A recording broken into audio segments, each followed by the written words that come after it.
the deep dank valley, the caverns below, stone cold bottom, there's still a river that flows to the source from where we set out, and through the course, find that we are behind the wheel, wherever it turns.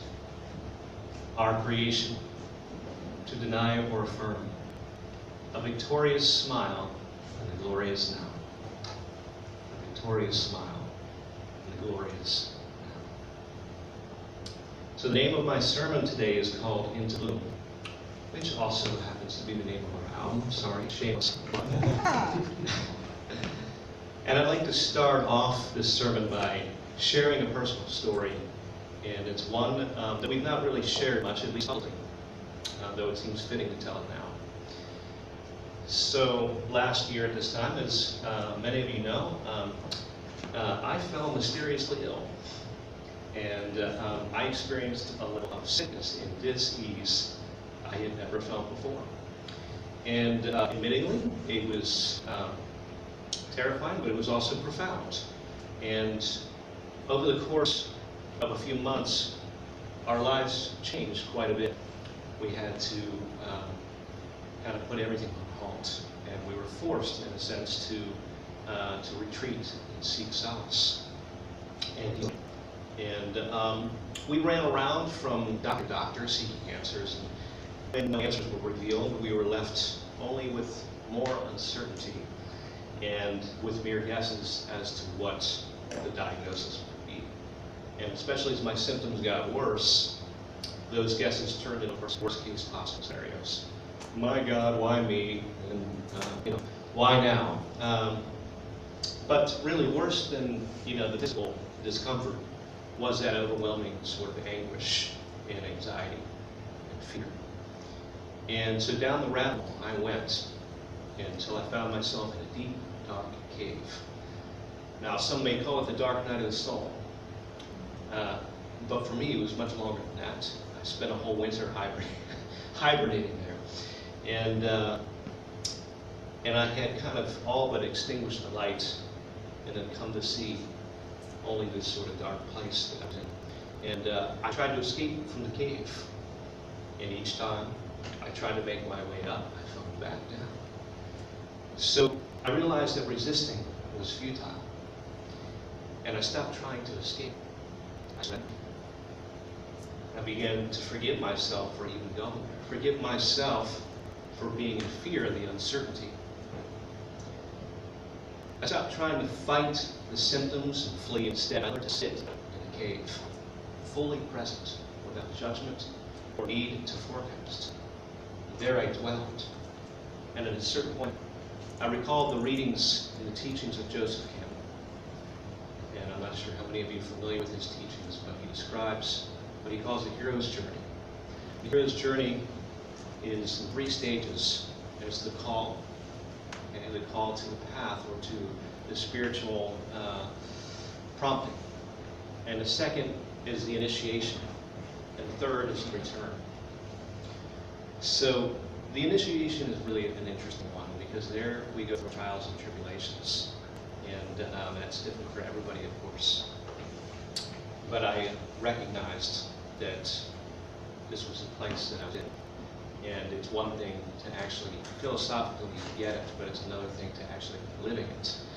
And in that place, in the initiation, highest estimate, the hero, the heroine must go down into the abyss, into the wasteland, confront the demons, the monsters, the archetypal stuff of mythology, which of course is just a metaphor for the reflection of one's own psyche.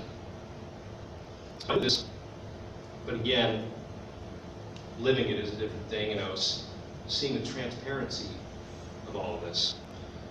And as I sat there observing and just being with this experience, these words began to reverberate and amplify within the cave walls surrounding me. The hero would be no hero if death held for him any terror. The first condition is reconciliation with the grave, the unavoidable exit we must all take. But we should not grieve over this unavoidable. states the Bhagavad Gita. I'm just going to hold this because it's not, we should not grieve over the unavoidable. For that which is born, death is certain. And for that which is dead, birth is certain. And this speaks not just in physical terms, but in metaphorical terms. For all things are in process of rising and returning. And so the question I asked myself was, what has to die in order to be reborn?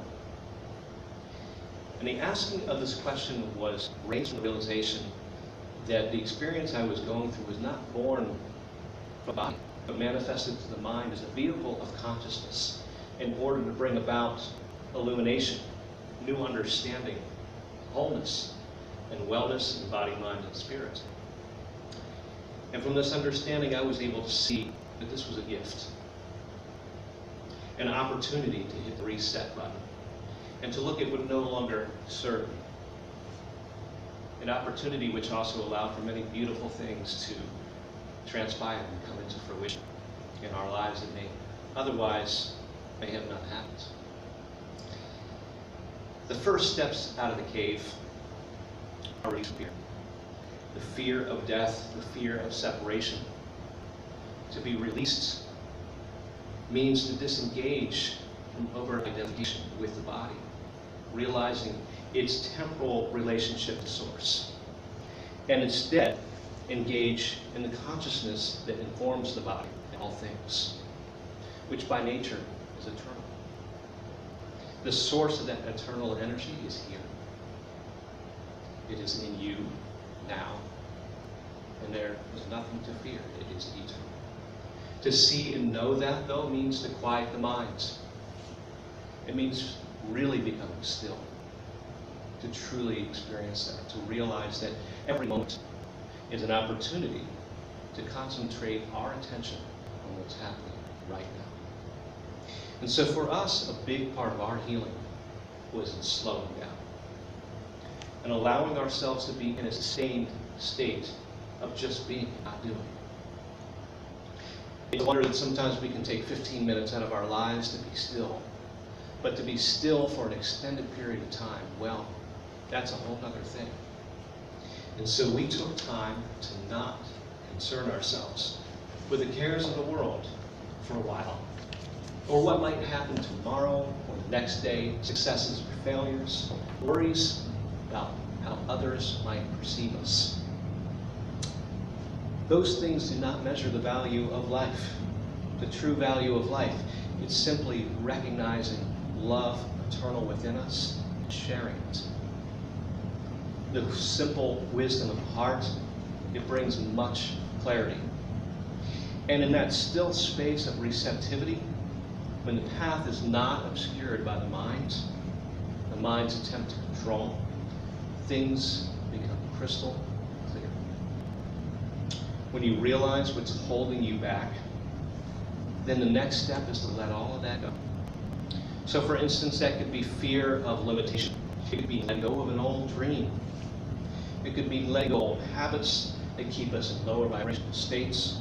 And it can also be moving on from relationships with particular people, but setting healthy boundaries with the understanding that sometimes cutting the binds that tie us to particular people is not only in our best interests, but also in theirs. And so you do that passionately by holding them in light and realizing that you're never truly separated, but the path that you're on is taking a different course than the one they are on taking. So you can't be afraid to let go. Because if you don't, it becomes impossible to take the next evolutionary step on your journey. Those things that we let go of cease to be obstacles or barriers in life, and instead serve as some of life's greatest teachers. And when you no longer are carrying that weight, that illumination of what's serving you, what's working, is revealed. And obviously that's different for everybody, but there are some things which are applicable to everybody, and that's simply living in balance in mind, body, and spirit. If we think of our bodies as vehicles of consciousness, then we must respect the vehicle. And just like a car, it requires maintenance. It requires cleaning out of filters, the oil changes, replacing the spark plugs. Our bodies are no different in that regard. So we must treat them kindly, compassionately, with love.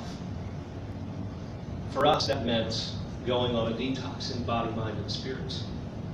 We eliminated sugar, caffeine, alcohol, drank lots of water, eat lots of greens, and we ate lots of chocolate. Sorry, we couldn't help that. That's can't let that one go. There are some things we can't do without.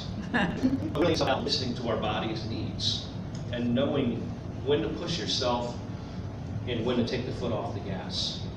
And one of the things that Ashley and I did a lot of was earth walking. We walked barefoot, allowed for the electromagnetic charge of the earth to come up from the soles of our feet, and also the microbes as well. And so we spent a lot of time in nature, and sometimes just sitting in quiet meditation or sungate, and allowing ourselves just to be, and to let go and be filled up with the healing power of our earth, to be filled up again. She speaks for those who are listening and attuned to what the messages are saying. And the message we heard is this: there's a seed of greatness within us all. And for that seed to flower, for us to come into bloom, to fully come into bloom, we must follow the sacred wisdom of the heart and know that the fundamental creative alchemy of life is in the sharing of this love. And thus, the extinguishing of fear and scarcity consciousness. It's in the sharing that we give birth to new ideas, new projects, new ways of being. The wisdom of the heart recognizes that we are all, by nature, we are all in this together. And it's through living by this understanding that we reflect with each other the divine light that unites us. And we shine that light by honoring who we are, who we truly are, and paying attention to taking care of ourselves, again, our body, mind, and spirit, and creating the space for meditation, for prayer, for reflection, for community gathering, for healing and transmission. And then in that way, we allow ourselves to become conduits to the higher vibrational realms of magic, synchronicity, love, and wholeness, widening the circle, and allowing ourselves to be the bridgers to peace on earth, heaven on earth. Align your heart with the beat of nature, and she will break that shell, and you will see a glorious light come into bloom. Listen carefully. Can you hear her song? A melody fills the air. A song is taking flight. Reach for the stars, sweet harmony. A planet bathed in light. Thank you.